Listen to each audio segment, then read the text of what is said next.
দর্শক স্বাগত জানাচ্ছি আরসিটিভির অফিসিয়াল ফেসবুক পেজ থেকে। আমি তুষার আচার্য। এই মুহূর্তে আছি রংপুর নগরীর ইসলামবাগ আরকে রোডের একটি বেসরকারি হাসপাতালে।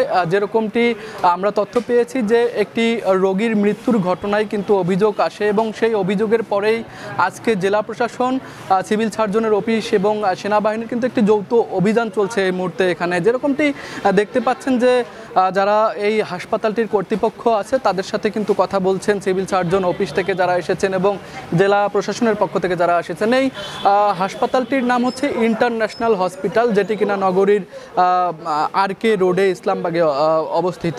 তো যেরকমটি আসার পরে আমরা তথ্য পেয়েছি যে এই হাসপাতালটিতে বিভিন্ন অনিয়ম অভিযোগের কিন্তু সুস্পষ্ট তথ্য আছে এবং সেই সাথে রোগীর মৃত্যুর ঘটনাও ঘটেছে। তারই কিন্তু তদন্তে এবং তারই বিস্তারিত তথ্যের ভিত্তিতে কিন্তু আজকে এই অভিযানটি পরিচালনা করা হচ্ছে।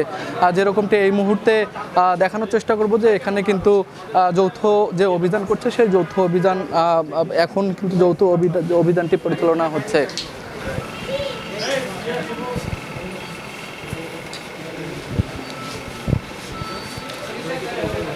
দর্শক, আমরা বিস্তারিত জানার চেষ্টা করব।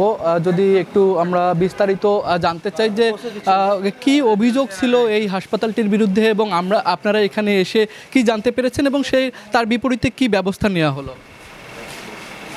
আসলে অভিযোগ ছিল যে এখানে একজন প্রেগনেন্ট মা গত 22 তারিখে মারা যান বা মৃত্যু পথযাত্রী অবস্থায় তাকে রংপুর মেডিকেলে রেফার করা হয় বা ওখানে যে মারা যান, মানে যেটাই হোক অপারেশনটা এখানেই হয়েছিল, সিজারিয়ান সেকশন।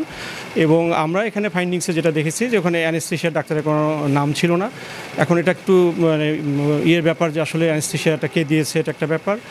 আর এমনিতে যেটা আমরা মৌখিকভাবে শুনলাম যে ওটা টুইন প্রেগনেন্সি, মানে দুটো বাচ্চা, কিন্তু ওই রকম কোনো ফাইন্ডিংস বা কোনো ফলো আপের কোনো কাগজপত্র আমাদেরকে দেখাতে পারেননি ওনারা। এবং তার যে টুইন প্রেগনেন্সি সেটা যে একটা আলট্রাসোনোগ্রামের মাধ্যমে বা যে কোনোভাবে যে এটা তো জানার কথা, এই জিনিসগুলো আসলে কাগজপত্রের অনেক শর্টেজ, যেগুলো আসলে খুবই জরুরি একটা রোগীর মানে লাইফ সেভিংয়ের জন্য আসলে অনেক যে জিনিসগুলো দরকার এখানে অনেকটাই তার ব্যত্যয় ছিল। এই জন্য আমরা তাদেরকে 2 লাখ টাকা জরিমানা প্রসিকিউশনের মাধ্যমে করা হয়েছে এবং তাদেরকে একটা সময় দেওয়া হয়েছে, নির্ধারিত সময়ের মধ্যে তারা এই সমস্যাগুলো কারেকশন করে যদি করতে পারে তাহলে আমরা হয়তো পরবর্তী কোনো অ্যাকশনে হয়তো যাব না, না হলে আমরা পরবর্তীতে আরও মানে বেশি যাবো আর কি, শাস্তিমূলক ব্যবস্থা পেয়ে যাবো আর কি।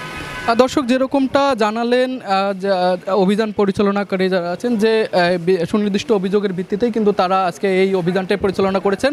আমি একটু কথা বলার চেষ্টা করব জেলা প্রশাসনের পক্ষ থেকে যিনি এসেছেন তার সাথে, যে আপনারা মূলত এই অভিযোগটি কবে নাগাদ পেয়েছিলেন এবং যে জরিমানাটি করা হলো সেই জরিমানাটি পরিশোধ হয়েছে কিনা বা এর পরবর্তীতে কি কি পদক্ষেপ নেবেন। আচ্ছা, আপনারা জানেন যে জেলা প্রশাসন হচ্ছে এইসব বিষয়ে খুবই সচেষ্ট। রংপুর মহানগর এবং রংপুর জেলায় যেসব বেসরকারি ক্লিনিক রোগীদের সেবা দিচ্ছে তারা যথাযথ আইন মেনে চলছে কিনা সে বিষয়ে রংপুর জেলা প্রশাসন সিভিল সার্জনের অফিসের সাথে অত্যন্ত ঘনিষ্ঠভাবে কাজ করে থাকে। তারই ধারাবাহিকতায় আজকে জেলা প্রশাসন রংপুর, সিভিল সার্জন, সেনাবাহিনী এবং পুলিশের সমন্বয়ে আমরা একটা যৌথ অভিযান পরিচালনা করছি। এখানে এসে আমরা তাদের দায়িত্ব অবহেলার যথেষ্ট প্রমাণ পেয়েছি এবং এই জন্য তাদেরকে সর্বমোট 2 লাখ টাকা জরিমানা করা হয় এবং অনাদায়ে 1 মাসের বিনাশ্রম কারাদণ্ড প্রদান করা হয়। এটি সিভিল সার্জন অফিস দেখেছে, তাদের নবায়ন হয়নি, তাই না? তাদের সার্টিফিকেট আছে এবং যথাযথ আছে, কিন্তু তারা নবায়ন করেনি। তাদেরকে নবায়ন করার জন্য বলা হয়েছে।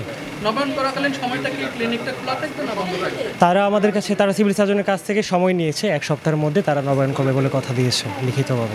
দর্শক, যেরকমটি জেলা প্রশাসন কার্যালয়ের যিনি এসেছেন ম্যাজিস্ট্রেট, তিনি যেরকমটি জানাচ্ছিলেন যে 2 লাখ টাকা জরিমানা করা হয়েছে এবং ক্লিনিকের তার কিন্তু নবায়ন নেই তাদের যে সনদ। আমি একটু চলে যাব সিভিল সার্জনের কাছে। যদি একটু আপনার কাছে জানতে চাই যে রংপুর নগরীতে তো এর আগেও আপনারা কয়েকটি হাসপাতালে এরকম অভিযান চালান, তো আজকেও চালাচ্ছেন, একটু জানাবেন যে এই যে একের পর এক রোগীর মৃত্যুর ঘটনা ঘটছে, তো সিভিল সার্জন অফিস এটা থেকে একদম স্থায়ীভাবে কি কোনো পদক্ষেপ নিচ্ছে কিনা। স্থায়ীভাবে পদক্ষেপ নেওয়া মানে আমরা আসলে অভিযোগ এটাও রোগীর লোক করে নাই, আমরা মানে কি যে জানতে পেরে এসেছি মানুষের মধ্যে, যাতে মানে কি ওনাদের দেখে অন্যরা যাতে একটু শিক্ষা নেয় যে এগুলো ঠিক করতে হবে, এই জন্যই আসলে আমরা এসেছি।